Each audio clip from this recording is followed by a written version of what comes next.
Otyo femonyo nate amaka gali eyo mitwalo 517 ebibuga ebiri mu 11 municipality Anamobiri nate bali mu kwesunga okulaba ng'ennaku z'omwezi 4 bafuna ku kasimbi okuva eri gavumenti ya kuno naddala ku nsonga y'okulaba nga bayita mu muggalo ogwateekebwawo ogw'ennaku Anamobiri. Naye ekyewuunyisa n'okusobola kulwayo bannaffe abakola omulimu gw'obwa saaluuni sakati n'emirimu emirala bo emitima gye bakubira mu mutwe ng'eyabulira olugambo balina okutya nti bandirekebwa bbali nga mudalizo okusobola okulaba nate nga tebafuna ku kasimbi kano. Katulabe nate abali mu nteekateeka z'amasaaluuni.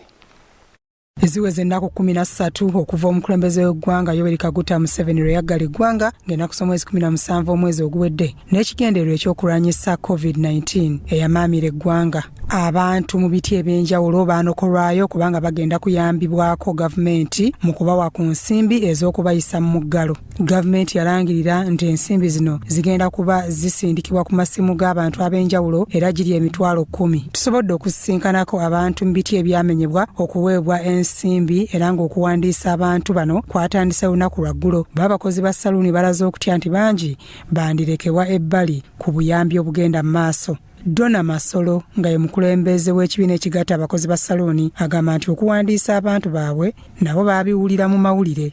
Tebannatutuukirira kuba nabo batuukiridde Felicity tuziina.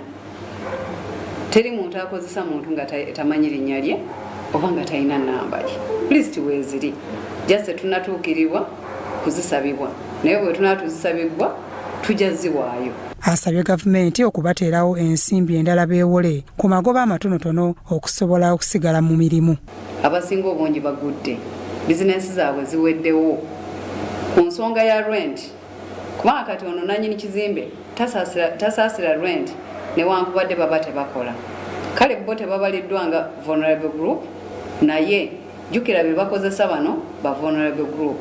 So ekigendererwa kya gavumenti bwe kuba nga kuyamba muntu wa bulijjo balina okulabika nti bano bwe babadde bayita okuyingiriza ne business surviving zisigaddewo. Kale bayinza obutatuwa ssente ez'obwereere bwabaawo grants kiba kirungi ne tufuna grants ezo. Gavumenti okuyita minisitule ekikola ky'abantu yakugabira ebiti by'abantu 16 abasinze okunyigirizibwa omuggalo era ng'emitwalo 10 gyakutandika okubaweebwa okuva ng'ennaku z'omwezi 4 omwezi guno. Yakulira aba Safe Border Ricky Papa ayogedde ku mbeera eno n'agamba nti bandibeebuuzizzaako okusobola okufuna omuwendo omutuufu ogw'aba boda. Tejja kuba surprising ti abantu abasinga oba abantu abateekeddwa okufuna ssente zino bagenda komekereza nga tebagifunye ate abamu ku abakulembeze baffe bagenda komekereza nga ssente zibuuze bubuuzi.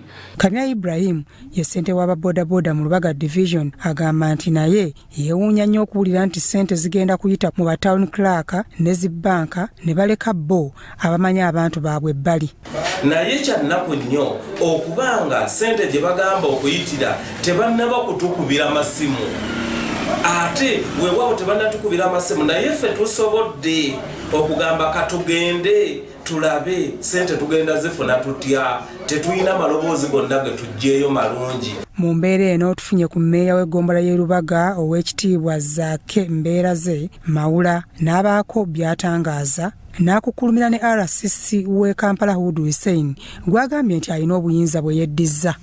Munaka abantu b'e Lubaga olusuku lwabwe luli Kampala ate gye mwabagoba bangi nnyo otali mitendera egyo nga naye baavu nnyo bali wakane nga tebaki bannayuganda. Abalala abalina okufuna ku nsimbi zino baliko bye batutegeezezza. Ensonga y'emitwalo 10 yes tukyakola but naffe twandibadde tuzeetaaga ezo emitwalo 10 and ekirala I don't think emitwalo 10 giyinza n'omala omuntu yenna. Okay, I feel like mitono. Abaagaana okuwandiisa amasimu mu mannya gaabwe deribaleetere nga baagaana era nga amasimu bagayina naye nga bwogenda okugagira gabeera mu mannya malala. Abo nabo ate ebyabwe byandibadde birala naye sisitemu eno eya Madamu Nabbanja nga bwe yabadde zenga mpya ey'okuteeka ssente ku masimu g'abantu Uganda ekyalina ekizibu.